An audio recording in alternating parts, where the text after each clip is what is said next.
for the team. Thank you very much. I wish once again Mr. Murali all the best. He's కొంచెం మనిషి కొంచెం సాఫ్ట్గా ఉన్నట్టు ఉంటాడు కానండి.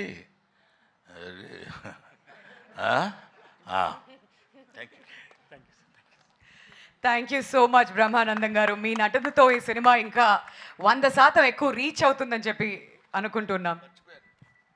మేము అందరం ఏదో ఒక బ్యాచ్లా మాట్లాడుకున్నాం కానీ అసలు చిట్టి మర్చిపోవటం చాలా చేసిన తప్పే. ఎందుకంటే ఇట్లా చూస్తుంటే అందరూ ఇలా కనపడుతున్నారు. ఇక్కడి నుంచి బాడీ వరకే కనపడింది కానీ మనిషి కనపడలేదు. That is Chitti and Agastya. వీళ్ళు they have given very good performance. అగస్త్యని ఇట్లా చూడటం సినిమాలో అదొక రకంగా ఉన్నాడు. అవును కదా, నిన్ను నువ్వే మర్చిపోయి ఉంటావు బహుశా మేకప్లో. Makeup right. I wish all the best once again mister Purna. అప్పుడు గడ్డం లేదు, ఇప్పుడు గడ్డం ఉంది, అందువల్ల నేను గుర్తుపట్టలేకపోయాను, ఏమనుకోవద్దు. Thank you very much. Thank you sir. Thank you so much. And